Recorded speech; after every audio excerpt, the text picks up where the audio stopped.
Tout d'abord, il faut une introduction très importante à la mort de Nadab et Abihu.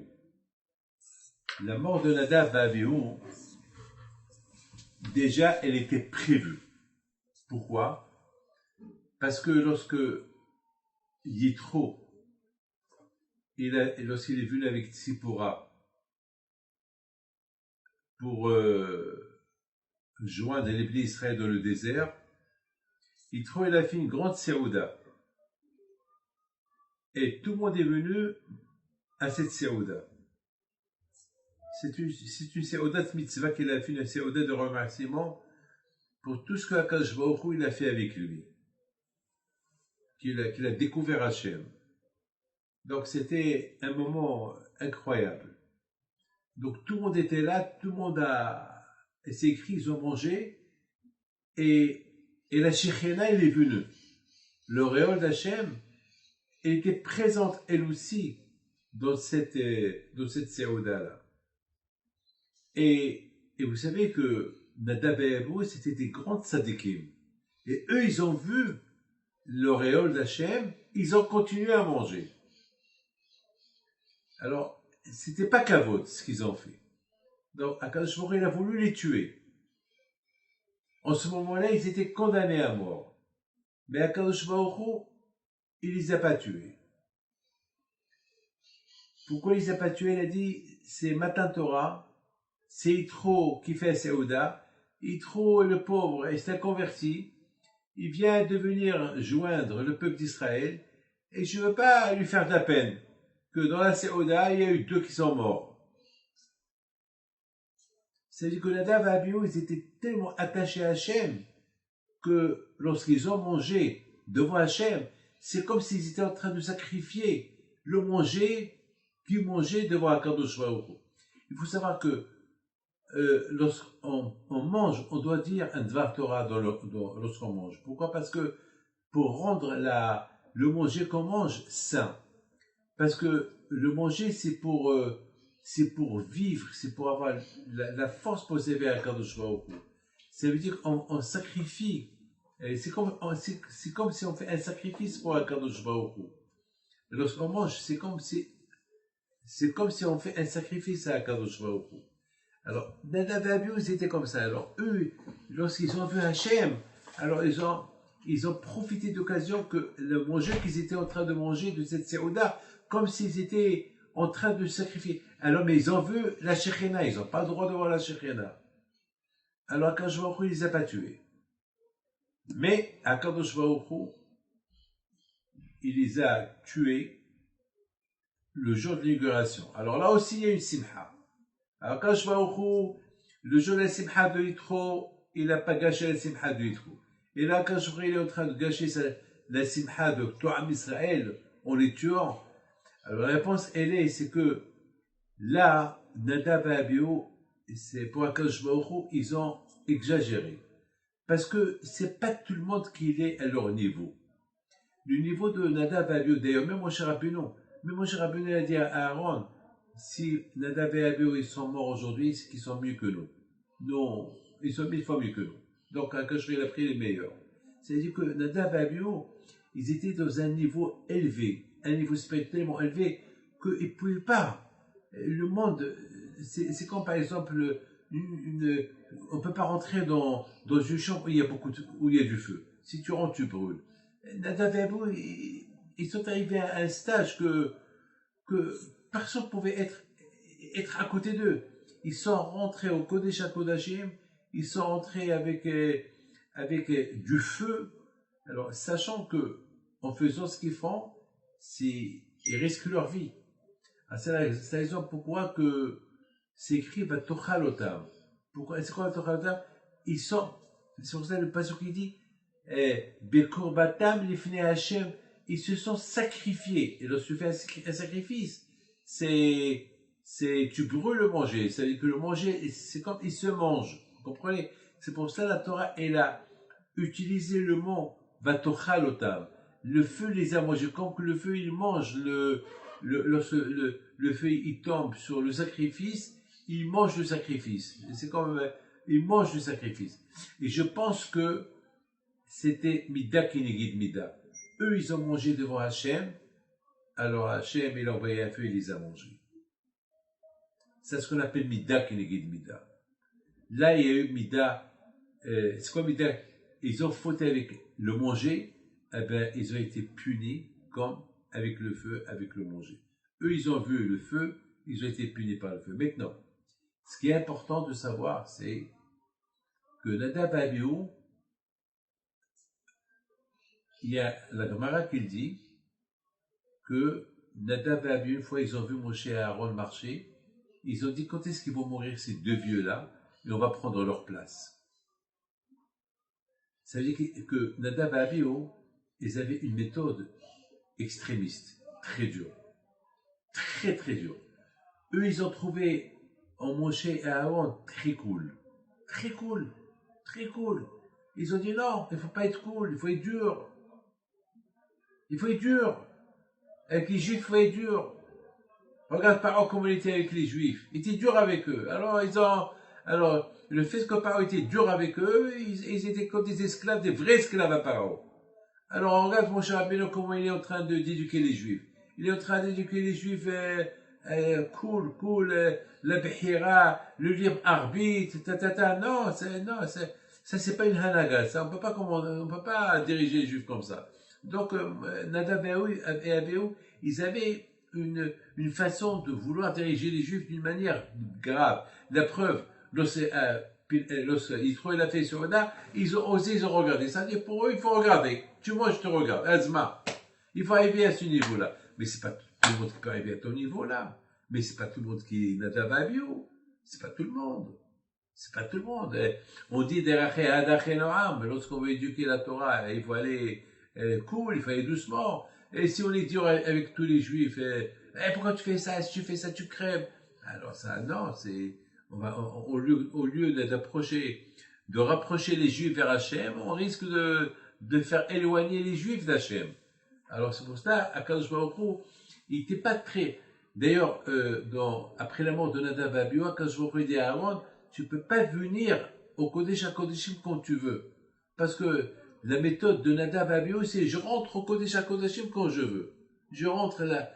Il y a l'endroit dans le Saint des Saints, là-bas c'est grave, là-bas c'est là-bas où il y a Hachem, c'est le centre de la Kedusha, c'est le Kodesh HaKodeshim. Et Nadab et Abihu, ils rentrent comme ça. Ça veut dire, oui, je rentre quand je veux. Non, tu peux pas. Vous savez, lorsque je vais rentrer chez quelqu'un, je tape à la porte. Si on m'ouvre, on m'ouvre pas. Alors eux, ils ont voulu rentrer quand ils veulent. Non. Le Kodesh HaKodeshim, c'est un lieu très saint. C'est là-bas un lieu, c'est pas tout le monde qui peut rentrer là-bas. Et là-bas, et lorsque tu rentres là-bas, c'est une fois dans l'année.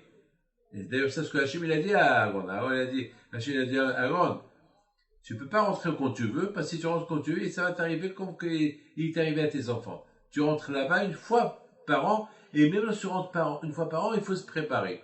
Comme on a eu dans la Gemara aujourd'hui, dans la Gemara Yoma, le Kohen Gadol avant qui rentre au Kodesh HaKodashim, 7 jours à l'avance, il se préparait pour rentrer au Kodesh HaKodashim. 7 jours à l'avance. Pas comme ça. Donc la méthode de Nadab et Abihu était une méthode très très, c'est-à-dire avoir accès avec Hachem, avoir accès à Hachem, comme tu veux, et diriger les Juifs de une façon très dure. C'est pas tout le monde qui peut être comme ça. C'est pas tout le monde. C'est toi. C'est pour ça que je vois où il les a pris. C'est pour ça que c'est écrit. C'est pour ça que Hachem a dit au Bnei Israël de pleurer. Alors maintenant, j'ai une question. S'ils ont fauté, alors pourquoi il faut pleurer? Alors s'ils n'ont pas fauté, alors pourquoi ils sont morts? Alors de là, on voit que Bémet, ils n'ont pas fauté. Mais c'était leur façon de vouloir servir Hachem. D'accord. Une fois, Hachem, il a laissé passer. C'était pendant la Souda de Yitro. Mais encore, il recommence encore la deuxième fois. 2 fois, c'est très dur. Non. Maintenant, sur ça, j'ai peut-être une réponse à une question. Vous savez que tout le monde pose la question que Moshe Rabbeinu, c'est écrit dans la paracha de Shmini. Moshe Rabbeinu, il appelle Aaron, il appelle ses enfants, il appelle les skinim. Les skinim, c'est les sanhedrim, les vieux. Ah, maintenant, tout le monde pose la question. Pourquoi Moshe l'a appelé les vieux? Moshe, je comprends, Moshe, il doit appeler, Moshe, il appelle Aaron, parce que lui connaît Gadol, ses enfants, parce qu'ils vont l'aider. Mais pourquoi les skinim? C'est le début de la parasha Shmini. Le premier passouk de la parasha Shmini. Le premier passouk, c'est écrit là-bas, il a appelé les skinim. Alors, je comprends pas pourquoi il s'écrit Israël. Il doit appeler que les Kohanim. Pourquoi il s'écrit Israël? Ils vont faire quoi? Alors, moi, je pense que Moshe Rabbeinu alav shalom, il connaît un peu Nadav et Abihu. Il connaît qu'ils sont un peu, pas révoltés, ils sont très durs. Et il a voulu que les enfants de Nadav et Abihu, qu'ils étaient jeunes, il a voulu que eux, ils voient les skinim et prendre exemple des skinim. Ça veut dire, on ne peut pas changer tout d'un seul coup. Il y a un mahalach. Vous savez, un bébé, il grandit pas comme ça, un bébé. Un bébé, il est bébé, après, il grandit petit à petit, et là aussi, lorsqu'on veut enseigner la Torah à Israël, on ne peut pas enseigner la Torah à Israël avec un seul pied. Ça prend du temps.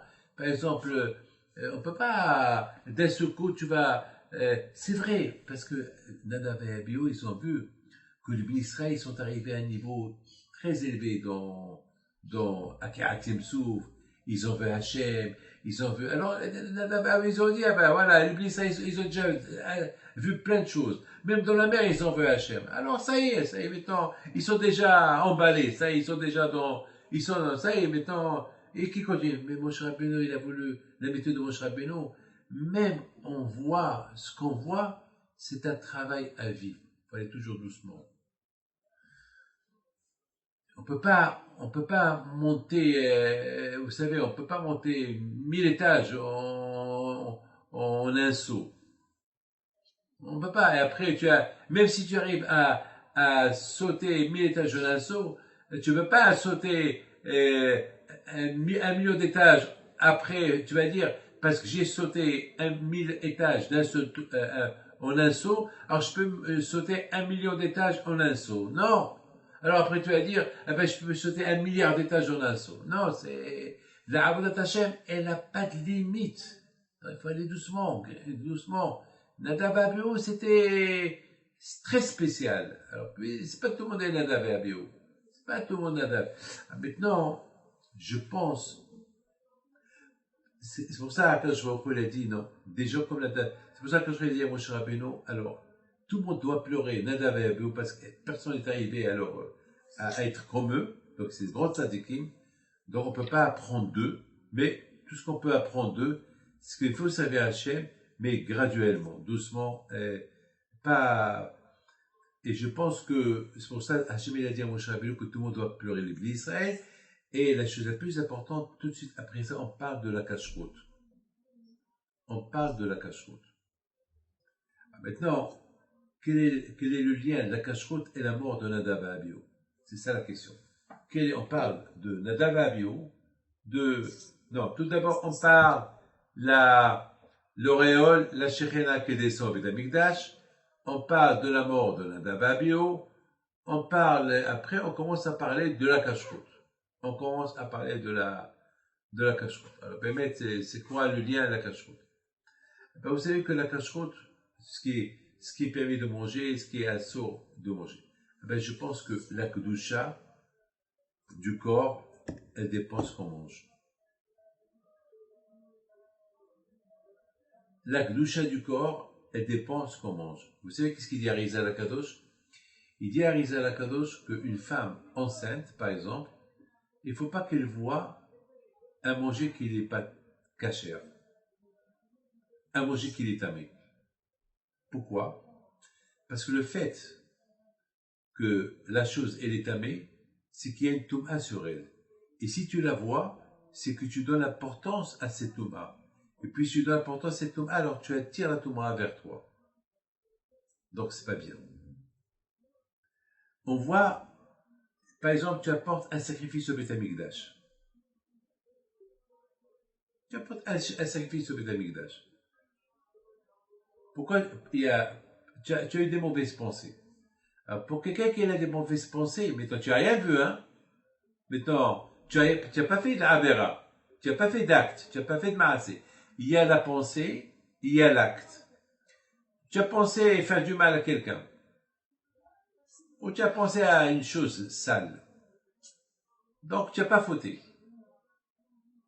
Donc tu n'as pas fauté. Mais Hachem, il ne considère pas la mauvaise pensée comme un acte. Si tu as fait l'acte, une avera, là tu apportes un sacrifice. Là tu as fait une avera. Mais si rien que tu as pensé une avera, Akash Baruch Hu, il ne considère pas que tu as fait une avera, même si tu l'as pensé. Mais il faut apporter, il y a Korban Ola. Alors le Korban Ola, c'est pour effacer, pour faire pardonner la pensée. Et pourtant, j'ai pas fauté. Il y a Korban Hatat, il y a Korban Ola. Korban Hatat, c'est pour une faute que j'ai fait.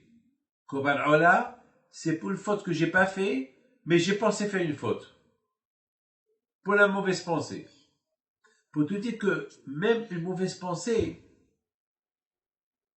il y a un sacrifice pour une mauvaise pensée. Elle n'est pas considérée comme que tu as fait une avera, mais elle peut te pousser un jour à faire une avera. Vous savez, on dit que Heroré avera, celui qui a des envies de faire une avera, c'est pire qu'une avera. Et pourtant, tu n'as pas fait l'avera. Mais l'envie de la faire, c'est pire que... À la rigueur, c'est mieux de la faire que d'avoir envie de la faire. Pourquoi? Parce que tu l'as fait, tu sais que tu as fait et tu regrettes. Mais si tu as toujours envie de faire, envie, alors alors ça veut dire que ta tête, elle est déconnectée de Hakadosh Baruch Hu. C'est pour ça que me disent que l'envie d'une avera, elle est pire que la avera. Alors c'est la raison pourquoi il y a par exemple, on a vu comment ça s'appelle, lorsqu'ils sont partis faire la guerre contre les Midian, ils ont apporté avec eux des femmes. Ils n'ont pas fauté avec eux, mais ils ont apporté comme un sacrifice. Alors Moshe Rabbeinu leur a dit, mais pourquoi vous apportez ce sacrifice-là? Mais vous n'avez pas fauté. Pourquoi vous apportez ce sacrifice-là? Vous n'avez pas fauté avec les femmes. Ils ont dit, c'est vrai, on n'a pas fauté avec les femmes, mais l'envie, on l'avait. Alors ça veut dire que vous vous rendez compte que pour l'envie qu'ils avaient, alors ils étaient obligés d'apporter un sacrifice. Maintenant, il faut savoir que si par exemple tu apportes un sacrifice au Beth Amikdash, par exemple un sacrifice pour une cause, mais pendant que il y a eu la shrita du sacrifice, tu as pensé sur une autre cause. Alors le sacrifice ne marche pas. C'est-à-dire que lorsque tu apportes un sacrifice, il faut apporter un sacrifice pour le sacrifice. C'est pas facile tout ça. Maintenant, c'est la raison pour être un juif, pour être saint, c'est très très très important ce qu'on mange. Parce que le manger qu'on mange, de plus qu'il est cachère, il va te donner, il va être mashpia, il va donner une bonne influence au corps, au cœur, au cerveau, ma'asim tovim. On dit que lorsqu'on mange du taref, metamte metamoua, le cerveau il devient tamé. T'as plus d'émouna. De plus que lorsqu'on a des doutes de émouna, c'est parce que on a mangé peut-être quelque chose qui n'est pas cachère. Pourquoi Arizal il dit que celui qui fait attention avec le Hametz à Pessah, c'est garanti qu'il ne fera pas de faute pendant toute l'année. Ça veut dire qu'on voit d'ici que manger quelque chose de Hametz à Pessah, ça peut être mauvais pour le cerveau et ça peut même influencer sur la émouna que la personne est là. C'est la raison pourquoi il faut faire beaucoup attention.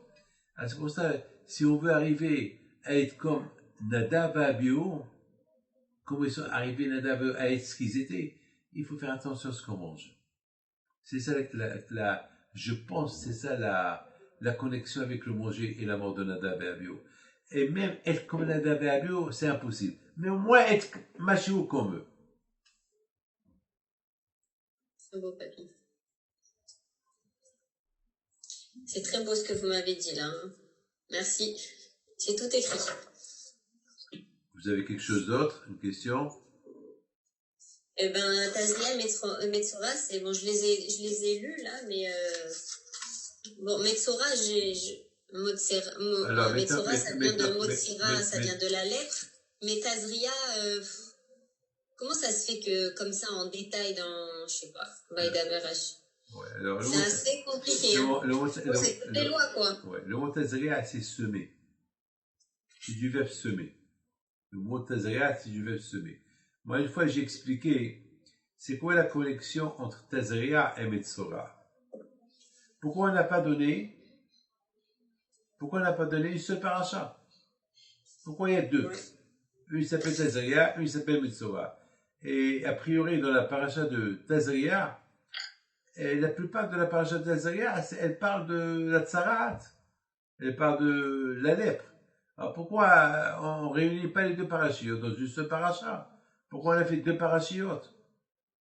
Pour quelques psukim, que la Torah elle parle, une femme qui accouche, un garçon, il est impur 7 jours, et une femme qui accouche une fille, elle est impure 14 jours, je ne comprends pas. Il n'y a que quelques psukim là, alors mais elle est quelque part. Pourquoi?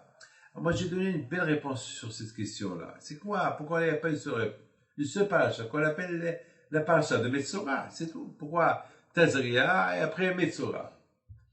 Moi je pense comme ça. On dit que. Et c'est quoi la connexion aussi avec la mort de Nadav et Abihu? Et c'est quoi la connexion aussi avec le manger cachère et pas cachère? Vous avez compris? C'est quoi, oui. Vous savez, il y a un kécher dans la Torah. Il y a toujours un kécher dans la Torah. Alors moi, j'ai pensé comme ça. J'ai dit que Nadav et Abihu, à leur niveau, c'était des grands tzadikim. Nadav et Abihu, ils étaient tellement des tzadikim que leur corps était tellement pur, jusqu'à que leur corps est devenu comme un sacrifice pour Akadosh Baruch Hu. C'est de la folie, ça. Hein? Il est devenu comme un sacrifice. C'est inimaginable. Vous savez, je raconte une histoire. Une fois, j'étais à Lyon, et j'étais avec une Haddad, Zichron el Bracha. Une fois, on était à Marseille, et on est venu de Marseille, et on est parti je l'ai invité à un mariage, et j'avais beaucoup faim. Alors je dis à Léon, bon, le mariage on l'a raté, mais ils sont en train de faire la saouda, on va danser un peu avec le hatin et la kala, et on va manger quelque chose. Je suis arrivé une fois qu'ils ont terminé de manger le poisson. Bon, maintenant, il y avait une danse, j'ai dansé avec le hatin et la kala, et après je me suis assis, et entre-temps, j'ai commandé un poisson.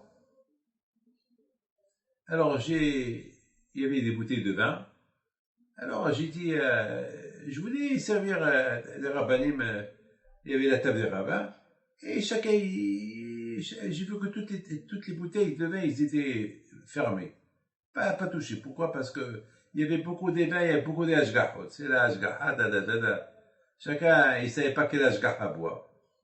Alors moi, qu'est-ce que j'ai fait moi? J'ai fait un cocktail. J'ai pris un verre et j'ai mis là-bas, et de toutes les bouteilles, j'ai mis un peu. Et tout le monde a rigolé. Et les gens, ils ont cru que je rigolais, je m'amusais. Moi, je ne m'amusais pas, j'ai dit alors, les haïm, tout le monde, ils me regardait, j'aurais dit, qui veut? Et entre-temps, chacun regarde l'autre, entre-temps, on m'apporte le poisson. Alors, j'ai dit, qui veut? Il y a un seul, il m'a dit, moi je veux. C'est qui? Léon. Très bien. Léon. C'est le seul. Entre-temps, il est venu le Mashgiach. Il m'a dit, ne mange pas le poisson. c'était à l'hôtel Novotel. Il a dit, il y a eu un problème, le vrai poisson, le traiteur ne l'a pas cuisiné, ils ont cuisiné le poisson qu'il y avait dans le frigidaire qui n'était pas cachère. C'était un mélange de poissons, tous les poissons. Alors moi j'ai commencé à rigoler, chacun commence à j'ai commencé à rigoler. Et voilà, le plus important, c'est pas ce qui rentre dans la bouche, ce qui sort de la bouche. Vous tous, vous êtes en train de critiquer ces bouteilles-là. Attends, ils sont cachères. Ils sont cachers, c'est écrit cachère. Wow. Ça c'est Rothenberg, ça c'est Rav Frankfurter, ça c'est Rav Touboul, ça c'est... Pourquoi tout ça? Ça c'est de Marseille. Alors, malheureusement, il y a longtemps de cette histoire, oh là là, il y a longtemps. Je crois à l'époque de Rav, je sais pas, je me rappelle pas. Je me rappelle, il y a au moins 30 ans de cette histoire ou plus. Maintenant, la faute qu'ils ont fait Nadav et Abihu, c'est que le fait qu'ils se comportent d'une manière désagréable vis-à-vis de Moshe et Aaron, ça a fait comme, par exemple, le fait déjà qu'ils ont dit, quand est-ce qu'ils vont mourir ces deux vieux, on prend leur place. Le fait qu'ils ont bu, ils sont rentrés, alors, un peu d'Echeretz quand même. Le fait que ils se permettent les deux à faire des choses que Moshe Rabbeinu n'a pas demandé. C'est comme de la shonara, c'est comme semer des choses pas bien. Et lorsqu'on va semer quelque chose qui n'est pas bien, alors à quoi sert tout le manger cachère que tu manges? Donc c'est pour ça on dit, c'est pour ça Tazria c'est semer. C'est pour ça on parle de Nadav et Abihu, la faute qu'ils ont fait, le mal qu'ils ont parlé, et malgré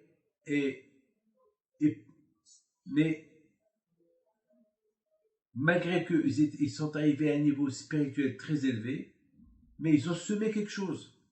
Et le fait qu'ils ont semé quelque chose, c'est pas bien, Hachem Seva Hachem, que Hachem n'a pas dit de faire, alors ça mérite. C'est pas Dieu qui va leur donner la tsaraat. Alors ils sont morts. Alors, ça veut dire que semer, ça apporte la tsaraat. Pourquoi?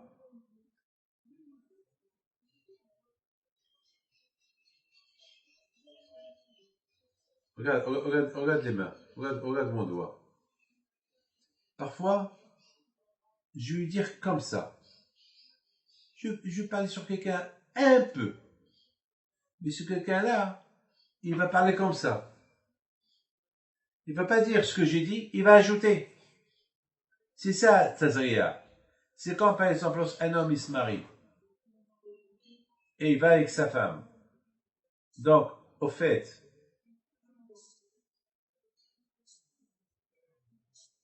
il a semé. Et regarde, lorsqu'il a semé, la génération qui va sortir de lui. Et il va sortir de cette génération grâce à quoi? Grâce à ce Tazria-là. C'est la raison pourquoi on dit que ce qu'on apprend de Tazria et Metzora, c'est que de la même façon que lorsque, par exemple, tu vas prendre du blé et tu vas semer le blé dans la terre, eh ben, tu as semé 1 kilo, eh ben, il va sortir une tonne de blé. Et pourtant, tu as semé avec 1 kilo. 1 kilo. Vous savez, tu vas semer 1 kilo, il va sortir une tonne de blé. Et pourtant, tu as semé avec 1 kilo. Ben, c'est ça la shonara. La shonara, tu vas semer une parole mal placée qui va sortir de ta bouche, eh ben, elle va créer des millions de la shonara. Il y avait une fois un rabbin, et c'est pour ça qu'on dit, Metzora Motzi Shemra. De Tazria, il y a Motzi Shemra. C'est pour ça que la Torah a fait 2 parachiotes. La parachute de Tazria, de faire attention à ne pas semer des paroles. Pourquoi? Parce que si tu vas semer des sales paroles, eh ben, il y a Metzora. C'est pour ça que la Torah, elle a donné l'importance à ces deux parachutes-là. Il les a séparés. En général, on les lit toujours ensemble, mais elle les a séparés. Il y avait une fois un monsieur qui a critiqué un rabbin. Il a beaucoup critiqué. Un jour, le monsieur vient chez le rabbin pour lui demander pardon. Il lui a dit, moi je te pardonne, à une condition. Et sur une feuille, écris-moi tout ce que, sur une feuille, écris-moi tout ce que tu as parlé sur moi. C'est le Chafetz Chaim, ça, non? Je ne peux pas vous dire. Non, Alors, il a écrit, il vient chez lui, il lui donne. Alors, le rabbin, qu'est-ce qu'il fait? Il prend le papier, il le déchire, il monte, il vit avec moi, il monte au balcon, il déchire, et il jette. Il dit alors, ramasse-les et colle-les. Ramasse le papier et colle-le. Mais c'est impossible. Il dit, comment tu veux que je te pardonne? Ce que tu as parlé de moi, c'est déjà éparpillé de partout. C'est ça. Semer, Metzora. Motsira, une fois que la balle elle sort, elle ne retourne plus. C'est une fois que la charia est sortie, tu ne peux plus réparer.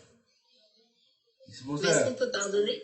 Ben oui, pardon, il faut pardonner. C'est pour ça, malheureusement, aujourd'hui, il y a beaucoup de gens qui font beaucoup attention à ce qu'ils mangent, mais ils ne font pas attention à ce qui sort de la bouche.